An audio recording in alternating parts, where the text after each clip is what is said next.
Hi hello नमस्ते. मी सावित्रा खडाखडे या चॅनलमध्ये तुम्हा सर्वांचं खूप खूप मनापासून स्वागत करते. आय होप की तुम्ही सर्वजण मस्त आणि मजेत असाल. की सर्वांना सर्वप्रथम श्री स्वामी समर्थ आणि कालच्या व्हिडिओला दिलेल्या प्रेमासाठी आणि खूप खूप छान छान असे कमेंट केला त्यासाठी खरंच मनापासून खूप खूप धन्यवाद.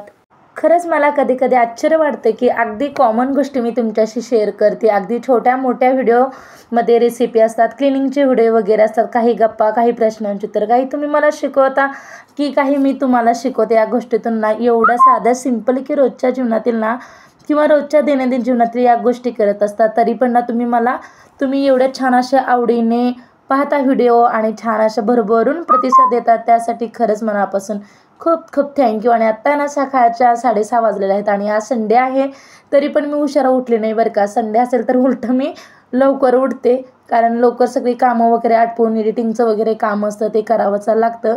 आणि ते बघा मी सर्व भांडे वगैरे मांडून घेतले आणि मी रात्री दूध आलं तर ते काही तापलं नव्हतं, कारण मी एकेदाना सकाळीच दूध गरम करायला ठेवते आणि ते दूध तापून घेतलं आणि भातही बनवला. पहिला आमच्या म्हणजे चहा झाले की नाही पहिल्यांदा आम्ही भात लावतो कुकरला, कारण शौर्यला भात फार आवडतो म्हणून. आणि ते मी ढोबळी मिरची बनवायला घेतलेली आहे. ढोबळी मिरची इथे बनवायला घेतलेली आहे. तेल गरम झाल्यानंतर जिरं मोहरी टाकून घेतले आणि त्याच्यामध्ये लसूण आणि कोथिंबीर टाकून घेतली आणि थोडीशी हळद आणि ढोबळी मिरचीमधले सगळे मी बियाणा बाजूला काढून घेतले, कारण बिया मी ढोबळी मिरचीमध्ये ॲड करत नाही, कारण मला किडनी स्टोन असल्यामुळे ना मी टोमॅटोचे बिया म्हणा किंवा ढोबळी मिरचीचे बिया असेल तर मी ते सर्व साईडला करूनच मी फोडणीमध्ये देते, कारण मला ते किडनी स्टोन असल्यामुळे डॉक्टरांनी स्किप करायला सांगितलेलं आहे. म्हणून मी ते ना ढोबळी मिरची बनवली. आणि आज भाजीपालाही सर्व संपला होता, की सकाळी 2 भाजी आणि संध्याकाळी 2 भाजी बनवले की 4 दिवसामध्ये आपला भाजीपाला संपलेलाच असतं.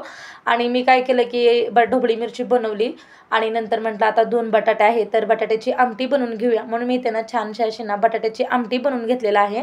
याच्यामध्ये थोडंसं शेंगदाण्याचा कूट टाकून ना मी बटाट्याची आमटी बनवली आणि कणिकही मळून ठेवली.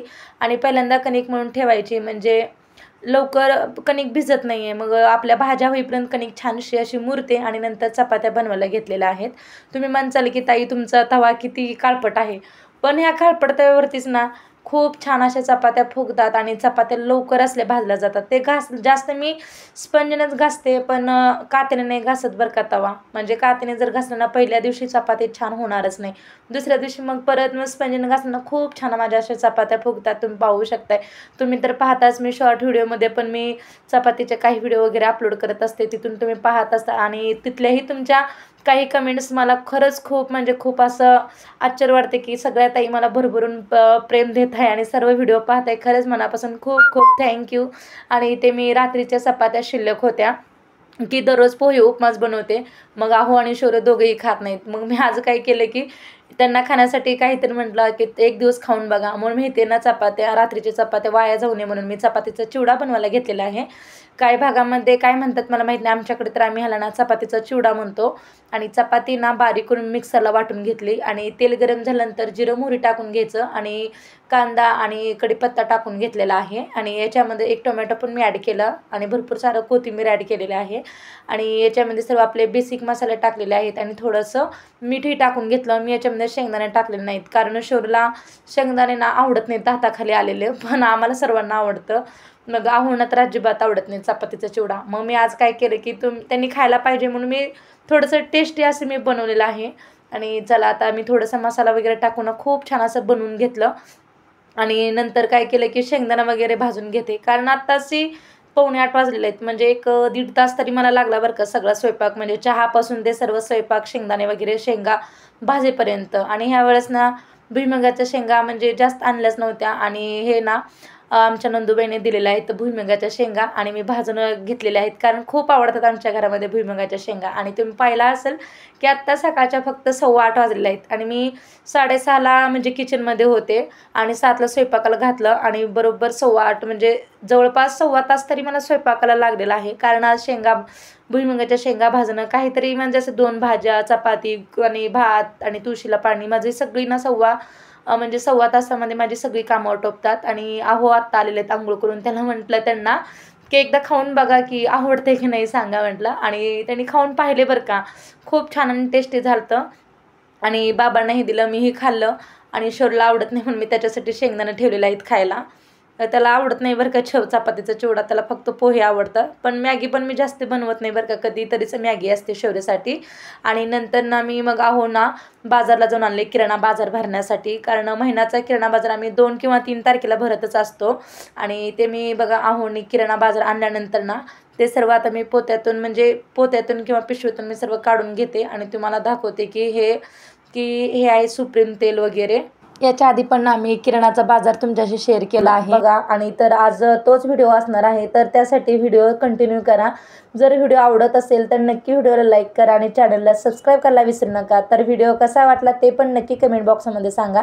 तर चला, तर व्हिडिओला मी अगोदरच सुरुवात केलेली होती आणि तुम्हाला मी दाखवते की सर्व ना इकडे शॅम्पू आणि साबण वगैरे जे आहेत ना, मी ते अगोदर साईडला काढून ठेवत असते. आणि हे आहेत शौर्यासाठी खाण्यासाठी ना गुड डे बिस्किट आणि बर्बनचे आणत होते, पण जास्त गोड खाल्ल्यामुळे ना मुलांना कसं ते सवय लागते म्हणून ना गोड जास्तच आता बर्बन बिस्किट आणत नाही आहे. क्रॅकजॅक बिस्किट आणि गुड डेचं बिस्किट आणलेलं आहेत. आणि हे आहेत फरसाण वगैरे आणलेलं आहे. आणि हे 2 शौर्यासाठी ना पॅराशूटचे 2 छोट्या बॉटल आणतो. आणि ते बघा काजू बदाम आणि हे आहेत आमच्यासाठी टूथपेस्ट आहे आणि गुळ पण आणलेला आहे. सर्व बाजार आपला जे किराणाचा बाजार असतो ना ते प्रत्येकाच्या घरामध्ये तेवढाच असतो. पण की काही जणांचा थोडा खर्च असेल की थोडा, काही जणांचा दोघं असेल की नाही मग थोडं खर्च, आणि जास्त असेल की जास्त खर्च असं होत असतो. आणि तुम्ही पाहू शकता मी शेंगदाणे साखर 5 किलो होती आणि शेंगदाणे छोटे पण आहेत, ते चिवड्यासाठी नाश्त्यासाठी वापरतो आम्ही. आणि हे जाड शेंगदाणे आहेत ना, शेंगदाण्याचं कूट आणि शेंगा चटणी बनवण्यासाठी वापरत असतो. आणि हळदीचे पॉकेट पण संपले होते, तेही आणलेलं आहे. आणि देवासाठी 2 पॉकेट वेगळं आणतो. आणि 150 रुपये किलो झालेलं आहे बरं का सुप्रीमचं तेल. आणि पार्ले बिस्किट ह्याचे राहिले होते गेल्या महिन्यातले. आणि शॅम्पू आहेत, मी ते शॅम्पू वापरत नाही, जे मला शॅम्पू भेटेल ना मी तेच शॅम्पू यूज करत असते बरं का. आणि साखर आहे 5 किलो. प्रत्येकांना ना हा बाजार लागतच असतो, प्रत्येकांना महिन्याचा हा किराणा बाजार असतोच. आणि आम्ही पण भरलेला आहे, कारण सकाळी नाश्ता करून जाऊन आणलेला आहे. चला, आता मी सर्व डब्यामध्ये भरून ठेवते. तेलापासूनच सगळी सुरुवात आहे बरं का स्वयंपाक किचनमध्ये. तेल नसेल तर कुठलाही स्वयंपाक आणि कुठलीही भाजी होणारच नाही, तुम्हाला तरी माहितीच आहे.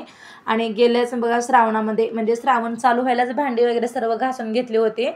आणि अजून थोडीशी धूळच पडली आहे किंवा 8-10 दिवसाच्या पलीकडेच हे सगळं डब्बे वगैरे क्लीन करून घेतले होते.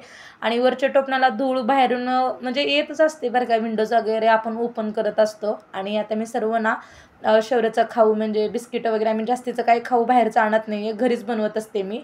फक्त आणले तरी बिस्किटच एवढं आणते मी शौर्यासाठी. मॅगी आणि कुरकुरे त्यांना हे कधीतरी 6 महिन्यातून एकदा, वर्षातून एकदा मॅगी आमच्या घरी बनते बरं का. आणि चला, मी किराणा बाजार वगैरे सर्व ठेवून दिला.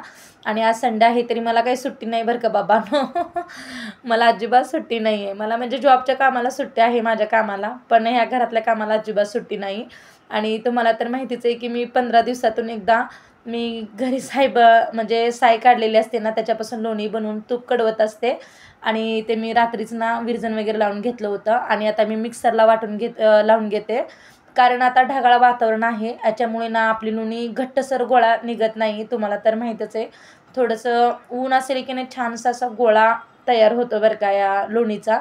आणि बाहेर वातावरण एकदम असं आभाळ गच्च, असं आता पावसाळ्याचे दिवस आहे तर आभाळ असणारच. पण कॅमेऱ्यामध्ये कसं दिसतो मला माहीत नाही आहे, तुम्ही पहा, कसं दिसतंय ते मला माहीत नाही, पण मी शूट केलेलं आहे. आणि तुम्ही पाहू शकता इथे बघा लोणी मी काढलेले आहे, तरी अजून थोडीशी पातळ वाटते. आणि वरून थोडंसं थंड पाणी ओतायचं, जेणेकरून ना लोणी एकसाथ गोळा बनवून मग आपण ते एका पातेल्यामध्ये साईडला काढून शकतो. आणि ह्याचं ताक असताना ते मला अजिबात बिलकुल आवडत नाही बरं का. आपल्या दह्यापासून ताक बनवलेलं ना ते खूप छान लागतं. याचं साईचं ना थोडंसं टेस्ट वेगळीच लागते, म्हणून आम्ही हे ताक आहे ना कढीपत्त्याच्या झाडाला वगैरे ओतत असतो. आणि चला, आता मी सर्व लोणी वगैरे काढून घेते. आणि छानशा हाताने मी तूप कडवायला घेते, कारण नाहीतर असं ठेवून दिलं नाही का 4-5 दिवस तरी खूप या लोणीला वास येतो. मग मी काय करते, आज ठेवलं तरी दुसऱ्या दिवशी तरी नक्कीच कडवत असते बरं का. आणि तुम्ही म्हणसाल हे डब्यामध्ये का काढते लोणी, तरी लोणी आणि ब्रेड खायला खूप आवडतं. मला आवडत नव्हतं तेव्हा, मी जेव्हापासून खायला चालू केलेलं आहे की आहुनी सांगितल्यापासून, तेव्हापासून मला खूप आवडतं बरं का ब्रेड आणि लोणी खायला. आणि म्हणून मी एका डब्यामध्ये साईडला काढून ठेवलं आणि ते छानपैकी मी ते तूप कढवलं घेतलेलं आहे. आणि तूप कढवताना ना थोडा तरी होऊ द्या, पण या तुपाचा स्मेल येतच असतो, अख्ख्या गल्लीभर पसरत असतो बरं का तूप आपण कढवताना.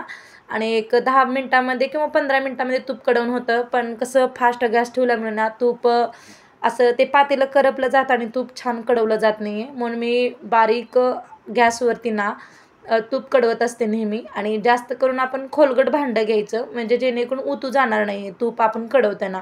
आपण काय करतो, जास्त लोणी आणि तूप आणि पातेलं छोटं जर घेतलं ना, त्याच्यामुळे आपली ते साय असते ना जमा झालेली लोणी, एकदम भरकन उतू जात असतं. आणि तुम्ही पाहू शकताय बघा, मस्तपैकी आता लोणी मी कढवून घेते. आणि खरंच हे कढवताना मात्र अजिबात आपल्याला नको वाटतं. आणि लोणी तरी काढताना हात भरून माखलेले असतात त्या लोणीने आणि निघत नाही. आणि मी इथे ना तुळशीचं पान आणि थोडीशी वेलची पावडर टाकून ना तडका दिलेला आहे. म्हणजे आपण काय करतो, लोणी छान कढवली गेली ना, मग नंतर आपण तुळशीचं पान किंवा विड्याचं पान आणि वेलची पावडर टाकून ना ते ठेवत असतो, कारण त्याच्यामुळे खूप छान असा स्मेल येतो. आणि याच्यामध्ये लवंग पण टाकू शकतो बरं का. लवंग टाकल्यामुळे तूप चा खूप छान असा स्मेल येत असतो. आणि आता सायंकाळ झालेलं आहे आणि मी सायंकाळी बघा इथे छानसा असा दिवा वगैरे लावून घेतला. आणि सकाळी देवपूजा केलेली होती आईने. आणि अजूनपर्यंत फुले सुकलेली नाहीत, कारण आभाळ वातावरण असलं ना अजिबात देवावरची ना फुले सुकत नाहीत. आणि आज काय केलं की या सकाळी माझी खूप म्हणजे स्वयंपाक शिल्लक होता, म्हणून काय केलं की मी आज संध्याकाळच्या जेवणामध्ये ना आलू पराठा बनवला. कारण चला सर्वजण 1-2 आलू पराठे आणि श्वास खाऊन घेऊया, म्हणून मी तेवढं साधं आणि सोपं. आणि कंटाळा आले असल्यात की म्हणजे दुपारी माझं ऑनलाईनची कामं, माझं जॉब म्हणजे कामाचं काहीतरी असेल तर मी कंटाळा आले की नाही काहीतरी असे पराठे वगैरे बनवत असते. आणि तेवढंच मग पराठे असले की झालं, मग जास्तीचा भात लागणार नाही, भाजी लागणार नाही, काहीच नाही, फक्त ओन्ली पराठा. आणि चला, आणि आता मी जेवण वगैरे करून घेते. आणि चला पुन्हा भेटूया अशा छानशा व्हिडिओमध्ये. तोपर्यंत बाय.